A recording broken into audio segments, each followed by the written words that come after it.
My name is Lucy. I was born into what you might call an ordinary family, but my life took a sharp turn when I was just 3 years old. That's when my father died, leaving my mother a widow and me fatherless. It didn't take long for Mom to remarry. His name was Frank, and he owned a furniture factory. I guess Mom saw him as our ticket to a better life. But for me, it was the beginning of a long, difficult journey. Frank wasn't cruel, not in the way you might think. He didn't hit me or yell at me. No, his indifference was far more painful. From the day he moved in, it was clear I wasn't part of his new family picture. As if to cement my outsider status, Mom soon became pregnant with Frank's child. My half-sister, Sarah, was born when I was 5. From the moment she arrived, it was clear she was the golden child. As Sarah grew, the differences in our treatment became more apparent. Mom doted on her, cooking her favorite meals, buying her pretty dresses, and showering her with attention. Me? I was often shipped off to my grandmother's house, my dad's mom, for days at a time. I loved my grandma, don't get me wrong. She was warm and kind, everything my new home wasn't. But I couldn't help feeling like I was being discarded, pushed aside to make room for the new, improved family. When I was home, life revolved around Frank's rules. We had to wake up early, even on weekends. Loud music was forbidden.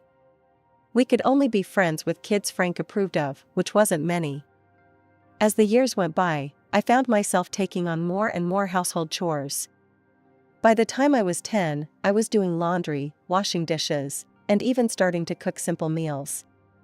Sarah, meanwhile, left a trail of mess wherever she went, never lifting a finger to clean up after herself. The only bright spot in my life was drawing. Whenever I could snatch a moment to myself, I'd pull out my sketchpad and lose myself in a world of lines and colors. It was my escape, my one true passion. As I entered my teenage years, life at home became increasingly challenging. Frank's furniture business was booming, and with success came changes that would impact my life even further. One by one, Mom's relatives started working for Frank's company. It started with Uncle Bob in accounting, then Aunt Sarah in HR, and before I knew it, half the family was on Frank's payroll. Even Mom joined the company, taking on a role in customer relations. With Mom working full-time, the burden of housekeeping fell squarely on my shoulders. I was barely 14, juggling school and an ever-growing list of chores. Meanwhile, Sarah, now 9, floated through life without a care in the world. The increased workload at home began to take its toll on my studies. My grades started to slip, and I found myself struggling to keep up in class. One day, I brought home a report card that was less than stellar. Mom's reaction was explosive. "What is this?" she shrieked, waving the paper in my face. "C's and D's? Are you stupid, Lucy? How could you let your grades drop like this?" I tried to explain. "Mom, I'm trying, but with all the housework." She cut me off. "No excuses. Sarah manages to get straight A's, and she's younger than you." Of course, Sarah had all the time in the world to study. She didn't have to worry about cooking, cleaning, or doing laundry. But pointing that out would only make things worse. Frank, ever the businessman, saw my poor grades as a failure of investment. "If you can't even manage decent grades," he said coldly, "don't expect me to pay for your college education." Those words hit me like a punch to the gut. College had always been a distant dream, a glimmer of hope for a better future. Now, it seemed that dream was slipping away. Despite the increasing pressure at home, I clung to my love of art. Late at night, when everyone was asleep, I'd sketch by the light of a small desk lamp. Those quiet hours were my sanctuary, the only time I felt truly free. As high school graduation approached, the pressure to decide my future intensified. Frank made it clear that a position at his company was my only option if I wanted to stay under his roof. Mom, ever eager to please her husband, backed him up. "It's a good opportunity, Lucy," she'd say. "You should be grateful Frank is willing to give you a job." Grateful. That word made my blood boil. Grateful for a low-paying, dead-end job that would crush my spirit and kill my dreams? But I swallowed my anger, knowing that speaking out would only make things worse. The summer after graduation was a blur of monotony. I started working at Frank's furniture factory, doing mind-numbing data entry in a cramped, windowless office. I was saving every penny I could, dreaming of the day I might afford art classes or supplies. One evening, after a particularly grueling day at work, I found myself alone with Sarah in the kitchen. She was rifling through the fridge, complaining about the lack of her favorite snacks. "Hey, Lucy," she said suddenly, turning to me with an uncharacteristic look of interest. "What do you really want to do with your life?" The question caught me off guard. No one had asked me that in years. I love to draw and paint. I've been saving up for some professional paints. To my surprise, Sarah didn't laugh or dismiss me. She actually seemed intrigued. "That's kind of cool," she said. "Can I see some of your work sometime?" Encouraged by her interest, I showed Sarah my prized possession, a set of professional paints I'd bought with my hard-earned savings. "These are oil paints," I explained, carefully opening the box. "They're what real artists use." For a moment, I felt a connection with my sister that I'd never experienced before. But I should have known better than to let my guard down. A few days later, all hell broke loose. Frank burst into the house, his face red with fury. "Who the hell vandalized my car?" he roared. "Someone spray painted it. It's ruined." My heart raced. Frank's new car was his pride and joy, an expensive status symbol he'd been showing off to anyone who'd look. As the family gathered in the living room, Sarah's voice cut through the chaos. "Wait," she said, her voice dripping with false concern. "Didn't Lucy say she wanted to be an artist? She has those fancy paints in her room. I saw them." Frank's eyes narrowed. Without a word, he stormed up to my room.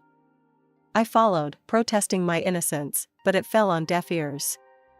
When Frank found the half-empty can of spray paint, the same color as the vandalism on his car, I knew I was doomed. "But that's not mine," I cried. "I paint with oils, not spray paint." Frank's face was a mask of cold fury. "Get out," he said, his voice eerily calm. "Pack your things and get out of my house." Mom stood by, wringing her hands, but saying nothing in my defense. Sarah watched with a hint of a smirk on her face. In that moment, I realized the depth of her betrayal. She had set me up, framed me for a crime I didn't commit. And just like that, I was homeless. Cast out by the only family I'd ever known, betrayed by my own sister. As I stood on the street, my meager possessions in a bag at my feet, I felt utterly lost and alone. With nowhere else to go, I made my way to the bus station. I had just enough money for a ticket to my grandmother's town. As the bus pulled away, I watched my hometown disappear in the rearview mirror. When I arrived at Grandma's doorstep, suitcase in hand and eyes red from crying, she took one look at me and opened her arms wide. "Oh, Lucy," she said, pulling me into a warm embrace. "What happened, sweetheart?" Through tears and hiccups, I poured out the whole story. The years of neglect, the mounting pressure, and finally, Sarah's cruel betrayal. Grandma listened without interrupting, her face growing more concerned with each word. When I finished, she cupped my face in her weathered hands. "You listen to me, Lucy. You're safe here. This is your home for as long as you need it." For the first time in years, I felt truly cared for. But I knew I couldn't rely on Grandma forever. "I need to find a job," I said. "I can't be a burden to you." Grandma smiled. "You could never be a burden, dear. But if you want to work, we'll find you something." And find something we did. Within a week, I had a job at a local diner. The work was hard, long hours on my feet, dealing with grumpy customers, but it was honest work. More importantly, it was mine. Every paycheck felt like a victory, a step towards independence. As the weeks turned into months, I settled into a routine. Work, home, sleep, repeat. It wasn't glamorous, but it was stable. For the first time in my life, I didn't have to worry about walking on eggshells or meeting impossible expectations. One day, as I was clearing tables at the diner, I overheard a couple discussing local art. That night, I confided in Grandma. I miss drawing, I admitted. But every time I think about it, I hear their voices telling me it's useless. Grandma's eyes flashed with a mix of sadness and determination. Lucy, listen to me. Your art is not useless. It's a gift. Don't let their cruelty steal that from you. Her words struck a chord. That night, for the first time in months, I picked up a pencil. The lines were shaky at first, but soon I lost myself in the familiar rhythms of sketching. It felt like coming home. But just as I was finding my stride again, life threw another curveball. Grandma fell ill. It started with a persistent cough, then fatigue. Before I knew it, we were making regular trips to the doctor. Despite the challenges, Grandma never stopped encouraging my art. Don't give up on your dreams, she'd say, even on her worst days. Promise me you'll keep drawing, no matter what. 3 years passed in a blur of hospital visits, late nights, and constant worry. And then, on a crisp autumn morning, Grandma slipped away peacefully in her sleep. As I sorted through her belongings, I found an envelope with my name on it. Inside was a letter, written in Grandma's shaky handwriting. My dearest Lucy. If you're reading this, I'm no longer with you. But know that my love for you is eternal. You've been through so much, my brave girl, and I couldn't be prouder of the woman you've become. I'm leaving you the house and my savings. Use it wisely, and most importantly, use it to follow your dreams. Remember your promise to me, keep drawing, keep creating. The world needs your art, Lucy. All my love, Grandma. Tears streamed down my face as I read and reread the letter. Even in death, Grandma was looking out for me, pushing me towards my dreams. I made a decision that would change the course of my life. I enrolled in the local art school. One day, as I was working on a still life, my instructor, Ms. Jameson, paused behind me. You have a unique perspective, Lucy, she said, studying my canvas. Your use of color is unconventional, but striking. Have you ever considered branching out into design? Design. It was a way to combine my artistic skills with practical application. As I researched more, I realized the possibilities were endless: graphic design, interior design, even architectural design. Excited by this new direction, I threw myself into my studies with renewed vigor. I took extra classes in digital design, color theory, and spatial planning. It was during this time that I stumbled upon an opportunity that would become my breakthrough. The city was hosting a design competition for local businesses.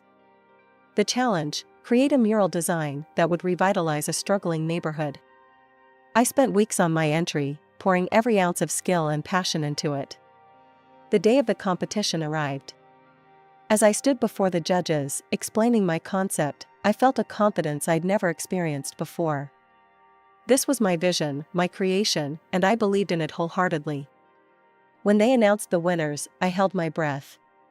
First place, the head judge said, goes to Lucy Anders for her innovative and inspiring design. The victory opened doors I never knew existed. Suddenly, local businesses were reaching out, asking me to design murals for their walls. My phone was ringing off the hook with commissions. One afternoon, as I was putting the finishing touches on a mural, a well-dressed woman approached me. "Excuse me," she said, "are you the artist?" I nodded, wiping my paint-stained hands on my overalls. "I'm Lucy." She smiled, extending her hand. "I'm Rebecca Thompson, from Urban Revival Designs. We've been watching your work, Lucy. It's impressive. Have you ever considered expanding into full interior design?" My heart raced at the opportunity. "I'm definitely interested," I said, trying to keep my voice steady. "But I'm still finishing my degree." Rebecca nodded. "That's not a problem. We offer internships that could work around your school schedule. It would be a great way for you to gain experience in the field." As I accepted her business card, my mind was whirling with possibilities. This could be my chance to take my art to the next level, to truly make a career out of my passion. The internship was interesting, but I still had the feeling that I was capable of more. And then I thought about starting my own company. I used the remainder of Grandma's inheritance as seed money, carefully budgeting every penny. My days were a whirlwind of finishing my degree, working on commissions, and laying the groundwork for my business. I named my company Vivid Visions Design, a nod to my love for bold colors and transformative art. My unique selling point was clear: I didn't just offer standard interior design, but specialized in creating stunning, custom murals that could transform any space. The early days were tough. But slowly, surely, things began to take off. One of my first big breaks came when a local tech startup hired me to design their entire office space. I created a series of interconnected murals that told the story of technological evolution, from the first computers to futuristic AI landscapes. When the project was unveiled, the response was overwhelming. The startup CEO, a usually stoic man, actually teared up. "This isn't just decor," he said, gesturing to the walls. "This is inspiration. This is art that makes you want to create." His words spread through the local business community like wildfire. Suddenly, I wasn't just Lucy the designer, I was Lucy Anders, the artist who could transform workspaces into sources of inspiration. As my business grew, I hired a small team of talented designers and artists. I made sure to create a work environment that was the opposite of what I'd experienced in my youth: supportive, encouraging, and respectful of everyone's ideas and time. One day, as I was brainstorming with my team for a new project, my phone buzzed with a notification. Absent-mindedly, I glanced at it and felt my heart stop. It was a social media post about Sarah. The post showed Sarah, smiling broadly, in front of a prestigious college. The caption read, "So proud of our Sarah, starting her business degree at Wharton. Proud parents, future business mogul." I stared at the screen, a whirlwind of emotions coursing through me.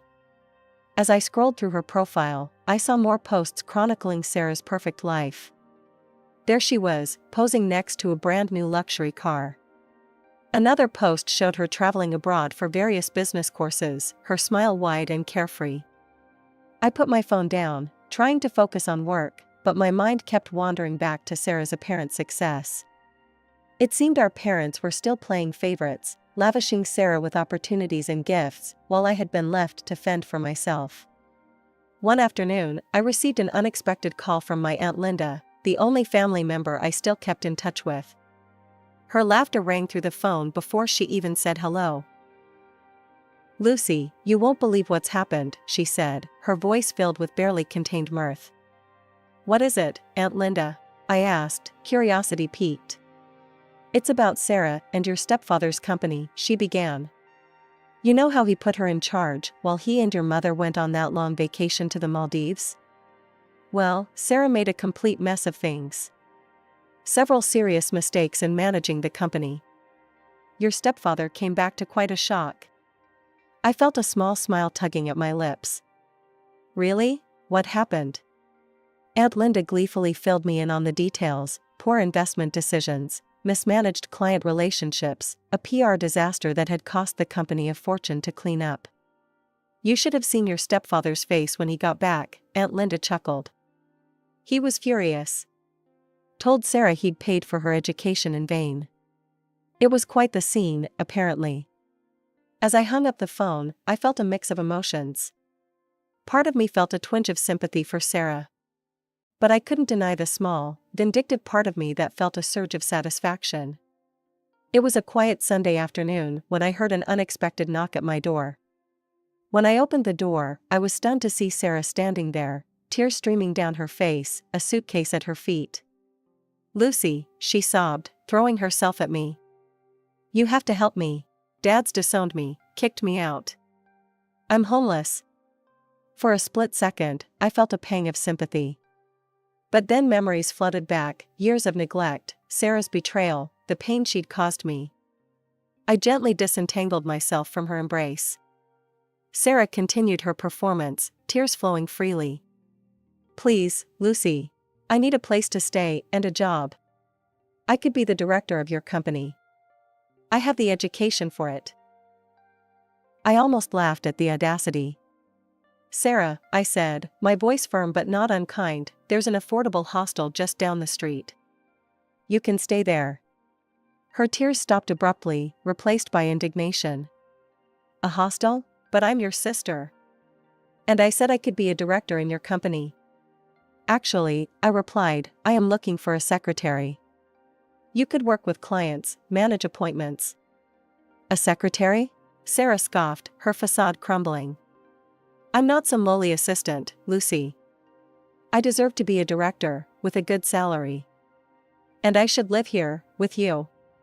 In that moment, I saw Sarah for who she truly was, manipulative, entitled, unchanged. The business world had hardened me, taught me to see through such tactics. I'm sorry, Sarah, but the answer is no, I said firmly. I can't offer you a place to stay or a director position.